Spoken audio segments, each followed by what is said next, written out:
নমস্কার, রান্নাঘরের মহারানীতে তোমাদের সবাইকে স্বাগত। আজকে তোমাদেরকে দেখাবো সুন্দর একটা ব্রেকফাস্ট তৈরি করে দেখাবো। বান ধোসা খুব সহজে বানাবো।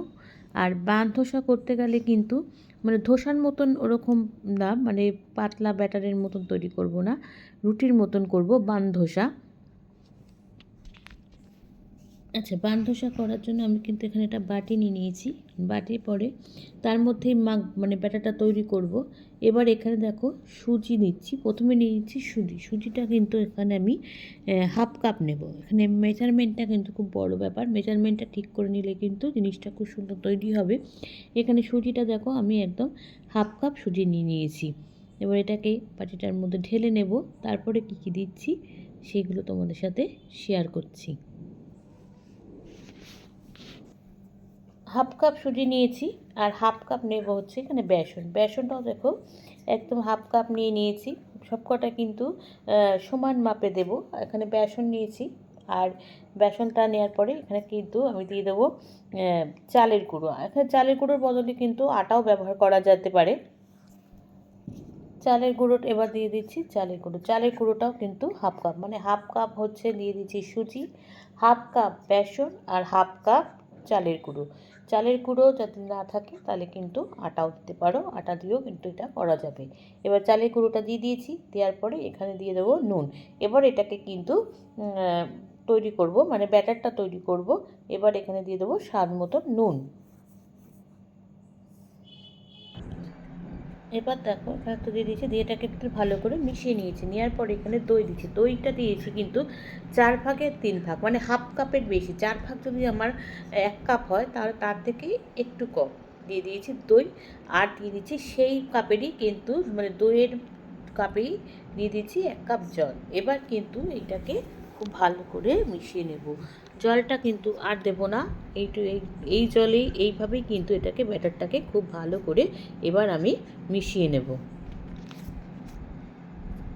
ব্যাটারটা তো আমার তৈরি করা হয়ে গেছে। এবার ওটাকে ঢেকে রেখে দিয়েছি। এবার চলো এর মধ্যে ভেতরে কিন্তু আমি একটু পুর দেবো, পুরের স্টাফিং করব। সেটা তোমাদেরকে দেখাচ্ছি কী দিয়ে করছি। এটা কিন্তু কাঁচা আলু আছে। কাঁচা আলুটাকে কিন্তু কিশনি দিয়ে, যেটা বড় মুখটা সেটা দিয়ে আমি এটাকে ভালো করে কিন্তু কুড়িয়ে নিচ্ছি। কড়াইতে দেখো আমি কিন্তু এখানে সাদা তেল দিয়েছি এটা পুরটা তৈরি করার জন্য। এর মধ্যে দিয়ে দিয়েছি জিরে আর দিয়ে দেবো এখানে হিং, সামান্য পরিমাণে দিয়ে দেবো হিং। এবার দেখো দিয়ে দিয়েছি হিং। এবার ফোড়নটা হয়ে যাবে, তারপরে কিন্তু এখানে আলুটা দিয়ে দেবো।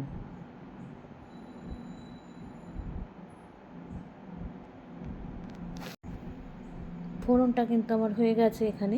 এবার কিন্তু এখানে আমি একটু পেঁয়াজ দিয়ে দিয়েছি। পেঁয়াজটা একটু ভেজে নেব, লাল লাল করে হালকা করে ভেজে নেব।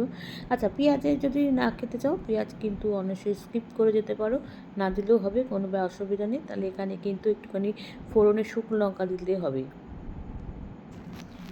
আচ্ছা, পেঁয়াজটা কিন্তু ভাজা হয়ে গেছে। এবার যে কাঁচা আলুটা যেটা আমি রেখেছিলাম, কুড়িয়ে রেখেছিলাম, সেটা এবার দিয়ে দিলাম পেঁয়াজের সাথে। এবার এটাকে খুব ভালো করে মিশিয়ে নেব। মেশানোটা খুব সুন্দর করে একটুখানি হালকা জল দেবো না, কিন্তু এভাবেই করব, হালকা সেদ্ধ হয়ে যাবে যেহেতু কাঁচা আলু ব্যবহার করেছি সেই জন্য। এবার এটাকে কিন্তু খুব ভালো করে পেঁয়াজের সাথে আমি মিশিয়ে নিচ্ছি।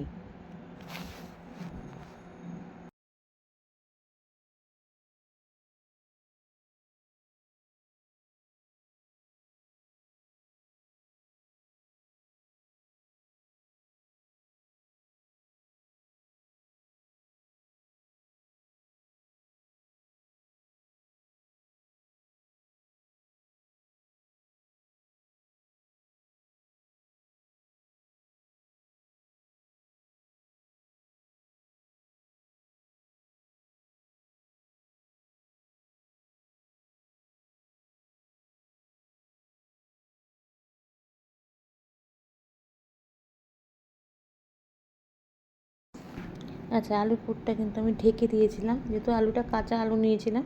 চলো, পুরটা কিন্তু আমার হয়ে গেছে। এবার ভালো করে আবার একটু কড়াইতে দেখে ভালো করে মিশিয়ে নিয়ে এটাকে কিন্তু এবার গ্যাসটা আমি বন্ধ করে দেবো। আমার কিন্তু পুরটা একদম রেডি হয়ে গেছে। এবার যতটা পরিমাণ করবে আলুর পুরটাও কিন্তু ঠিক ততটাই করবে। মানে পুরটা যতক্ষণ তৈরি করেছি ধরো 15-20 মিনিটের মতন ব্যাটারটা কিন্তু আমি ঢেকে রেখে দিয়েছিলাম। এবার দেখো ব্যাটারটার থিকনেসটা দেখো, খুব পাতলা না আবার কিন্তু খুব ঘন না। মানে ধোসা যেমন আমরা কী করি, ধোসার ব্যাটারটা একদম পাতলা করি, এরকম নয় কিন্তু, একদম কিন্তু আবার খুব ঘনও না, আবার একদম মাঝারি থিকনেসটা করেছি। এবার এটাকে কিন্তু কিভাবে তৈরি করছি এবার তোমাদের সাথে দেখাচ্ছি। এটাকে একটু ভালো করে আবার একটু মিশিয়ে নিচ্ছি।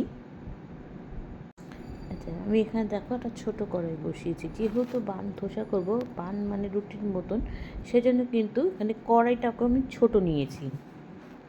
কড়াইয়ের মধ্যে আমি একটু সাদা তেল দিয়ে দিয়েছি সামান্য পরিমাণে। এইবার দেখো কড়াইটা কিন্তু খুব গরম করা যাবে না, হালকা গরম করে এবার ব্যাটারটা দিয়ে দিয়েছি। ব্যাটারটা কিন্তু আর এর থেকে কিন্তু বড় করব না, এইভাবেই করব। এবার দেখো কি করছি, এবার যে পুরটা তৈরি করেছি পুরটা কিন্তু এর উপর দিয়ে দিলাম। মানে এর উপরে পুর দিয়েছি, তার উপরে প্রথমে ব্যাটার দিয়েছি, তার উপরে পুর দিচ্ছি, এর উপর দিয়ে কিন্তু আবার আমি ব্যাটার দেব। সেটা কিন্তু যে খুব বেশি দেব তা না, অল্প পরিমাণে। ওই দেখো মুখটা জাস্ট পুরের ওপর দিয়ে এটাকে দিয়ে ঢেকে দিলাম, ব্যাটারটা দিয়ে পুরটাকে কভার করে দিলাম। দিয়ে এবার এটাকে কিন্তু একটুখানি ঢেকে দেব, কেন এটা সেদ্ধ হবে ভালো করে। তারপরে কিন্তু এটাকে উল্টিয়ে দেব।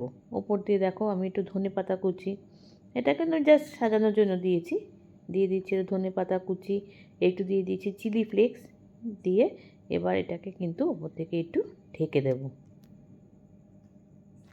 আচ্ছা দেখো এক পাশটা হয়ে গেছে, আমি ঢাকনাটা খুলেছি।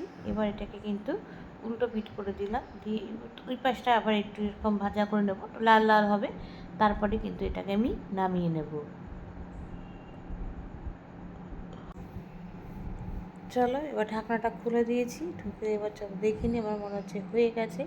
ওই পাশটাও আমার হয়ে গেছে, এবার কিন্তু এটাকে তুলে নেব। একটা হয়ে গেছে, একই প্রসেসে পরপর করব। এবার এটাকে দেখো একটু ব্যস্ত হয়ে গেছে, ওই পাশটাও হয়ে গেছে, এবার তুলে নেব। আবার ঢাকনাটা দিয়ে আটকে দিয়েছিলাম। চলো এবারটাকে দেখি হয়ে গেছে কিনা, ওই পাশটাও হয়ে গেছে। এবার এটাকে কিন্তু আস্তে করে তুলে নেব। দেখো এই তুলতে, যেহেতু কড়াইটা একটু ছোটো, ওই জন্য খুন্তিটা দিয়ে তুলতে একটু অসুবিধা হচ্ছে। এবার এটাকে দেখো ওই পাশটা আমার হয়ে গেছে ভাজাটা, এবার এটাকে তুলে নেব। তারপর এই একই প্রসেসে পরপর করে তোমাদেরকে দেখাচ্ছি কেমন হয়েছে।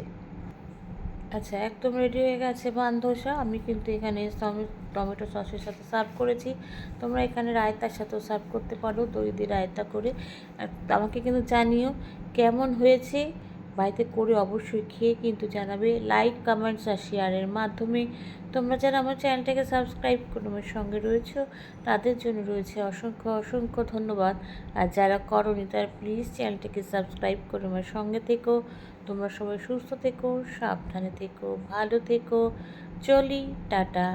দেখা হচ্ছে পরবর্তী নতুন কোনো রেসিপিতে তোমাদের সঙ্গে।